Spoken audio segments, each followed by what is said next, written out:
Hello and welcome to LA Currents. I'm Ann Pulice. Joining us today, we welcome Carmen Chang. She is the new General Manager of EmpowerLA. We're glad to have you on with us today. Thank you so much. Glad to be here. Yes, so tell us a little bit about EmpowerLA. What do you guys do over there? Yeah, so EmpowerLA is LA City Department's Department of Neighborhood Empowerment. So we are the department that supports 99 neighborhood councils throughout the city of Los Angeles. So we are, so they're all volunteer. There are 1,500 volunteers throughout the city that come together and form part of these advisory bodies. So we always say that neighborhood councils are your voice at City Hall.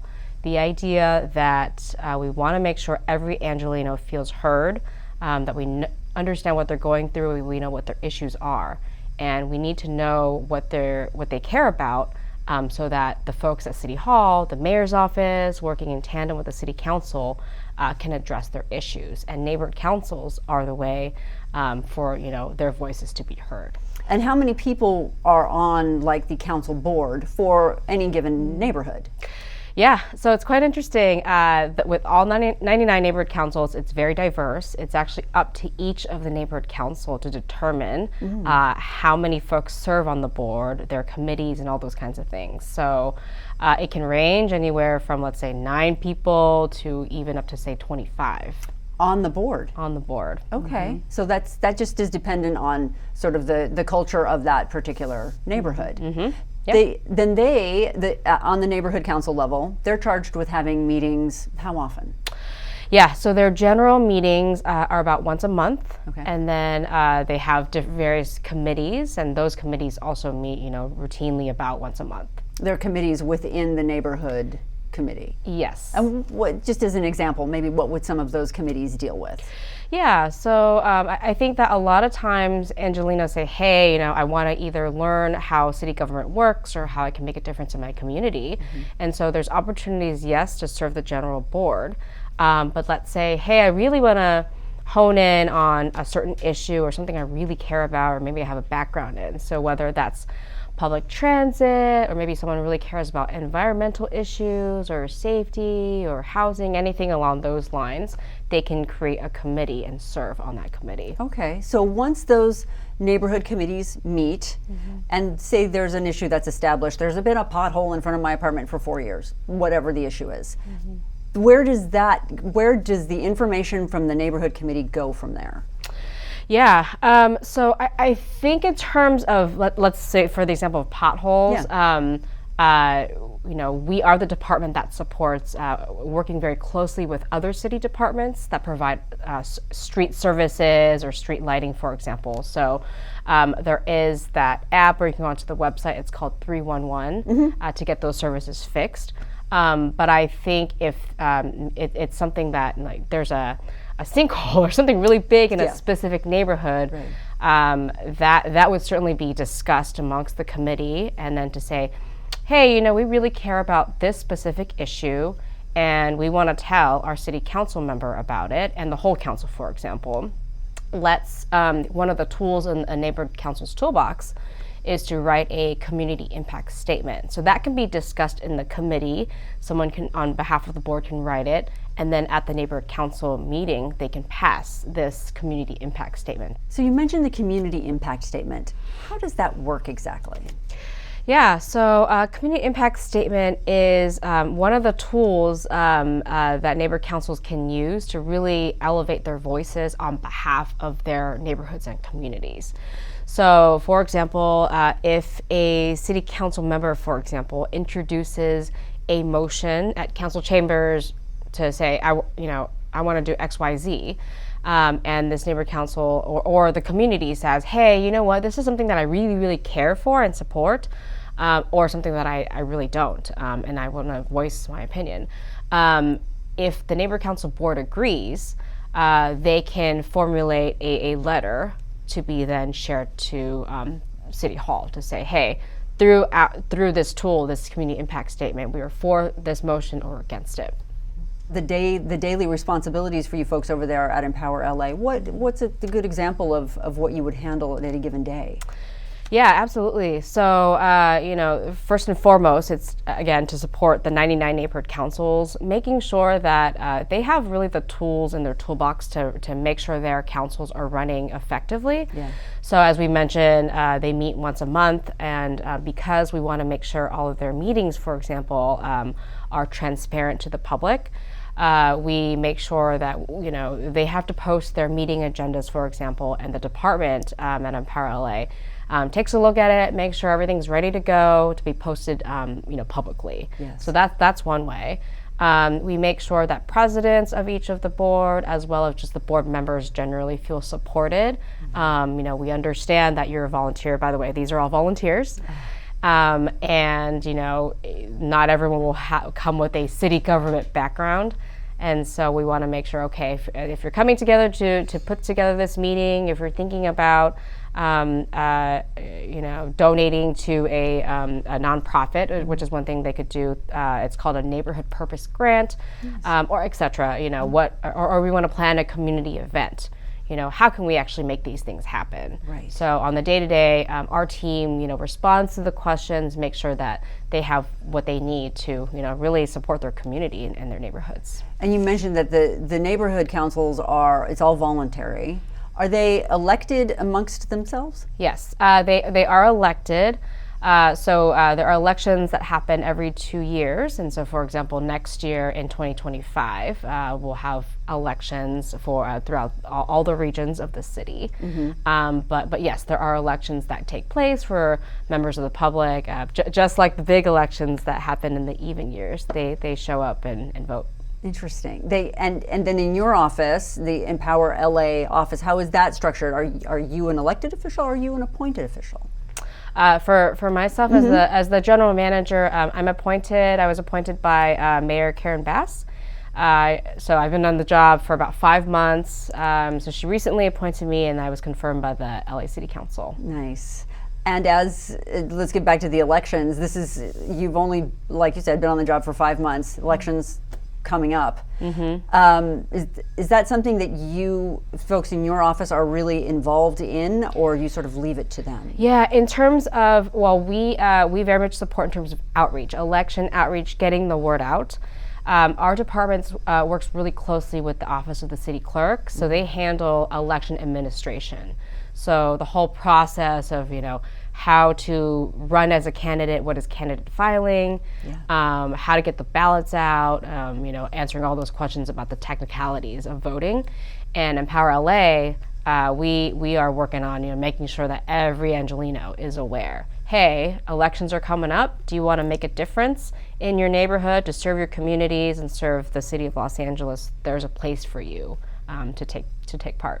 Now you first learned about the neighborhood council system in a personal way. Can you tell us how that came about? Yeah, so I live in North Hollywood, and I was actually talking to somebody, but I heard that actually this neighbor told me at my big intersection where there's an elementary school. There was a 7-year-old boy who, it was later at night, so it was dark. He was crossing the street with his family, his grandmother and siblings, and there was a car that was speeding. They were just driving too fast, and they hit the family, and so sadly the boy passed away in front of his elementary school. Mm-hmm. Now, it's called a Hawk Beacon crosswalk, and it just wasn't, the lights weren't on for too bright, and I'm not sure if the driver could see or not, but anyway, there was a memorial for the boy, and there was one of his classmates' mother. She started a petition to say, we need a stoplight. We need a traffic light at this intersection in front of the school so this can't happen again. And my background is in community organizing, so when I got in touch with her, I said, how can I help? And at the time I was serving as a LA City Commissioner, and I said, I don't know what to do, right? And she said, hey, I've been in touch with the neighborhood council, NoHo Neighborhood Council. And they've been really helpful, and they're writing a letter to support a traffic light. So let's get this word out. So we got hundreds and hundreds of people to sign this petition, and she got me in touch with the NoHo Neighborhood Council, and that's how I was introduced to the fact that they are volunteers, they're advisory bodies, they're very knowledgeable, they still are very knowledgeable. Yeah. And they said, talk to the city council member, we're in CD2, this is the person that we should talk to.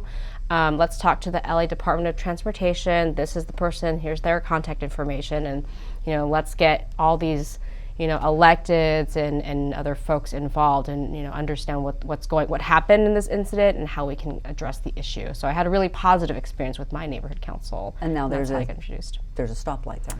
There's an enhanced hawk beacon. Yeah. So yes, because there was another traffic light, but I will say the action that they took as a result was that more speed bumps, more speed tables, yes, more stop signs, and they repainted everything. So at my intersection now, you can very much see, okay, we're crossing the street, the cars do need to slow down, and even when I'm driving through it, there's you have to slow down a bit. That's awesome. So it works. Yeah, so the it neighborhood works. councils work. Mm-hmm. That's awesome. Yes. Tell us a little bit about your background. You touched on it for just briefly, but you have a very interesting background. And how does that background now play into your role as general manager of EmpowerLA? Yeah. So I've always seen myself. I got my start as a community organizer. I'm from Los Angeles originally, and I, in 2007, 2008, I, got inspired by a certain politician that was coming up. His name was Barack Obama. I've heard of him. And yeah, you might have. And I said, what can we get this when he shared his personal story, when he shared about, who he was as a candidate and how he really connected with voters, with everyday people, the struggles that everyone was going through, the fact that we were headed into a recession, all those kinds of things. I said, how can we make sure we get this man elected? And so I had moved to Washington, D.C. to go to graduate school. I did my master's of public administration, but it was just the moment where everyone said, I'm just going to drop everything. I'm going to drop my job. I'm going to drop my school to help this person. So I just started volunteering and eventually joined the campaign, and I learned the fundamentals of grassroots or community organizing. So talking to people, understanding who they are, building relationships, and making sure that they are transformative relationships where you keep in touch, you really check in on each other, and you really listen. And that's where I really, even from a political organizing perspective, it's not very common to kind of build the long-term thinking, like you want to win for this person, but what is the long-term strategy for making this country a better place? And so, I started, after that, I was very much a field person because I traveled to different states. I eventually also served abroad in the Peace Corps. And after my service, I was in Washington, D.C. at the time. I returned to Washington, D.C. and served in the federal government. Mm-hmm. I always took the idea that the voices from the field, that bottom-up approach is really important. And so if we were to pass policies for the people, we have to make sure we get the buy-in from the people, that we hear from the people. Mm-hmm. So when I moved back to Los Angeles in 2018, I worked on a congressional race with that similar attitude, but I also did nonprofit advocacy work where I always held that mentality. That continues to drive me. Really the idea of civic engagement, right? Yes. Knowing what people are thinking and just like checking their vibes, like what is their kitchen table day-to-day, struggles, and how can we make it better? And I really want to make sure that that's what we do here at EmpowerLA. Mm-hmm. We've got 99 wonderful boards, and there's still so much work to do in the form of outreach. We want to make sure that there's a place for every Angelino to make a difference. And yeah. That grassroots approach, though, when you said that, it's so important, especially in a city as vast as Los Angeles, which goes forever. It's just hard to get your arms around how big it is, let alone the government that runs it. It's like, how are we all communicating? Mm-hmm. that is why these neighborhood councils are so important, because they are a grassroots effort. That's sort of where it's coming from. Yeah. Do you have a further vision for EmpowerLA? I mean, you've been at it for 5 months. What do you see future-wise happening? Yeah, absolutely. I mean, we want to make sure that this is a system that continues to succeed, right? The department has been around for 25 years since the creation. We were created from the 1999 charter from the city, and we are, not to brag, but we are the nation's largest grassroots civic engagement model. And we want to make sure that it is a model that will continue, that it is inclusive, it is representative of all communities, and we want to make sure that people feel like it is a place for them to feel welcomed, and they can take a part in. We want to make sure that we're also developing a leadership pipeline.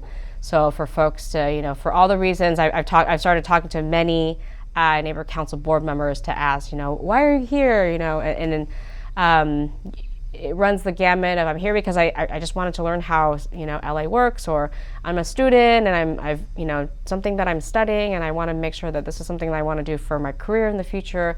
Or some folks have also said, I want to run for higher office. Oh. And it's a great opportunity to learn how to, run a meeting, yes, learn parliamentary procedure, learn how to work with others that may not necessarily agree with you, but find compromise and find consensus. But also, just making it a place where people are like, I feel like, especially in maybe kind of like the national type rhetoric that's happening, that here at the local level, people don't feel discouraged that, there's a place for me here and I can actually make a difference. And I love what you said earlier. You don't have to have any kind of political background or political aspirations to be on a neighborhood council. Right. So if you're just interested in the way you want your neighborhood to run, this might be the place for you. Absolutely. I was also reading something interesting that some folks were talking about how important the neighborhood council is because they know they can go to a place that's safe, where there's like-minded people, like this is my neighborhood, these are all my people, rather than trying to take it direct to City Hall. The EmpowerLA has sort of created a buffer for that. So folks that wouldn't maybe otherwise express an opinion about how concerned they are about XYZ actually have a place to go express that.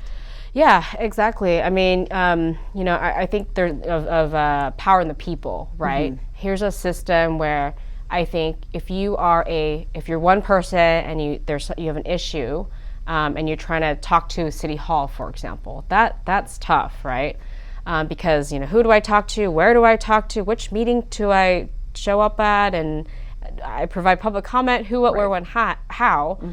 But when you're a part of a neighborhood council, you have that strength in numbers where you have lots of people saying, hey, we care about this certain issue. We're for something or against something, in the form of, we mentioned these community impact statements, or writing a letter or talking to a council member.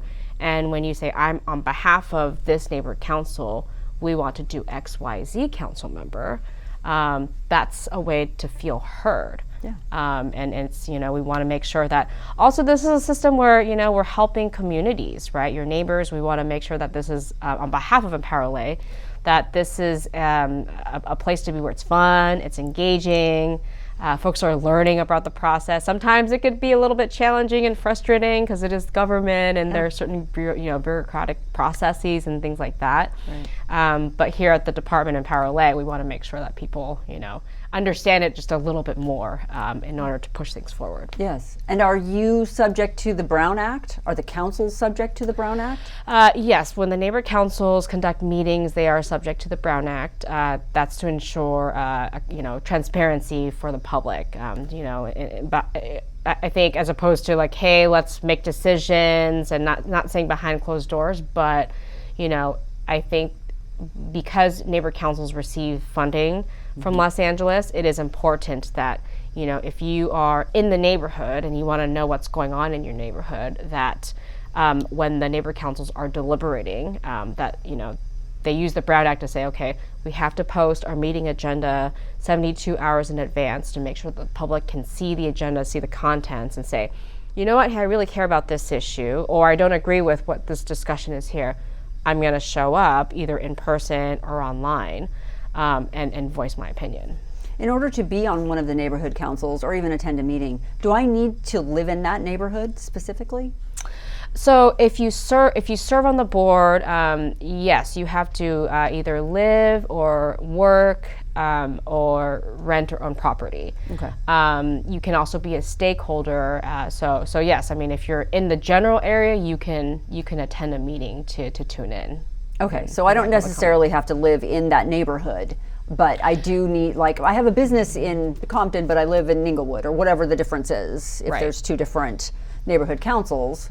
Yes, yeah. I mean, I think so, yes, so long as, you know, if you live in that neighborhood, you can participate, you can be on the board. And if you own a business, yes, you can, you know, represent the board as well. Do you see a trend, and I know I don't mean to put you on the spot, you haven't been on years as general manager, it's been months, but is there a trend as to what comes to the neighborhood council as concerns individually? I know there's 99 of them, but do you see this address is brought up a lot, you know? Yeah, I mean, I would say just generally housing, homelessness, you know, it is probably one of the top issues, as well as kind of environmental concerns, things like traffic, what I mentioned, my story of how I got involved. Yes. When I actually bring that up, I hear from other neighborhood councils, this is a very common issue, speeding, and making sure that our streets are safe, as well as safety. The individual councils, how are they funded? Yeah, they're entirely funded by the City of Los Angeles. Currently each year they receive $32,000. And that goes between all 99 councils? Yes. Okay. For each of the yes. What then do they do with that? Yeah, so each of them have the responsibility, you know, obviously there's a treasurer, there's the elected, the officials that have to take these trainings of how to manage the money, right?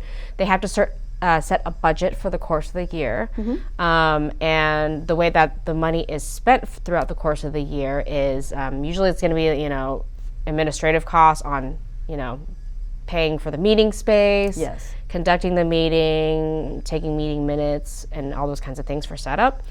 Community events, hey, we want to organize a block party.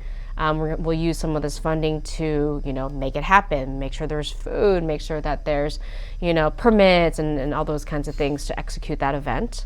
And also, I think I mentioned earlier, the Neighborhood Purpose Grant. So there are opportunities if the neighborhood council chooses to donate to local nonprofits in their neighborhood that are also making a difference. That's nice. Have you seen that in play? Have you had that experience? Yeah. So, well, I've started attending neighborhood council meetings where, yes, on their docket or on their agenda is, you know, a proposal submitted by X nonprofit organization for X amount of, you know, money to, you know, paint a mural at an elementary school wall. Or to support this community backpack event or something along those lines. Just neighborhood improvement. Yes, I love it. Do you, does the main office of EmpowerLA ever go to the individual councils and say, neighborhood councils and say, you might want to look at this, or here's been our experience with this? Does it ever work sort of the other way rather than them coming to you? Yeah, I mean, we always want to take the approach of we're supporting the neighborhood councils, and so, you know, I think when they ask questions, how should we do things, X, Y, Z, like how do we talk to X, you know, this council or this organization or this department, that's when we can respond, you know. Oh, so this is actually what it means when they're giving you this application, for example. This is how to fill it out. Yes. So we do try to provide, at least from our vantage point, kind of the tips and tricks of government. Right. So you did mention that people sometimes get involved with these neighborhood councils because they're interested in pursuing further political things, whatever that might be. What does that look like? How is it possible to get started in politics by just joining a neighborhood council?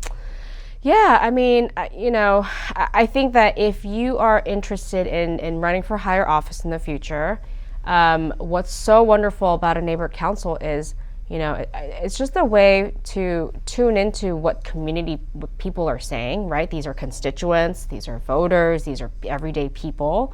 I think that's invaluable to have that experience. Then once you are on a board, you're running a meeting, you're learning things like Robert's Rules of Order, you're learning parliamentary procedure. Yeah. I think I actually go back to my high school days of I haven't done that in forever. Yeah. But now, right, here's an opportunity to make sure that, okay, like you're an ambassador of your neighborhood, a representative. And that really is helpful, I think, if you decide to run a campaign, in the future and if you're elected. Is there a need for younger people to be involved? Because, we all know jury duty or, all of that stuff is like, well, yeah, my mother-in-law is doing that or whatever. I would think having a younger voice on there would be pretty great. Absolutely. We definitely support young people getting involved. Right. I feel like I'm starting to become an old person to say the young people are the next generation.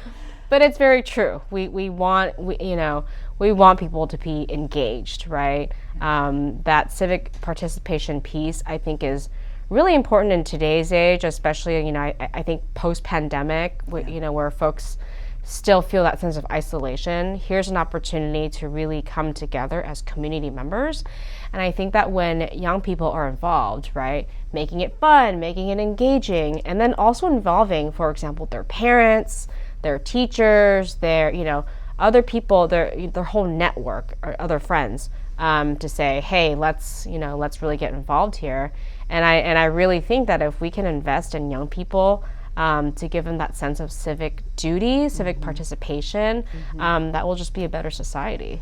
I agree. Was there an age limit for folks who want to get involved? They have to be over 18, they have to be voting age. Was there a limit?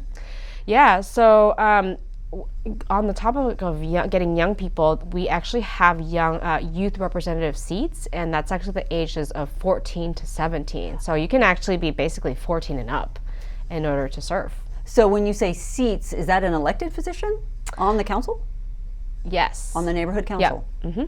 That's amazing. In your visiting some of these 99 neighborhood councils, have you noticed people that young on the council? Yeah, so I'm going to shout out Sylmar Neighborhood Council. I attended their meeting the other month, and I actually had the opportunity to swear in a young person to become their youth representative. That's really cool. Yeah, it was really inspiring. And what did they talk about at the Sylmar Council, just off the top of your head? What were some of their concerns?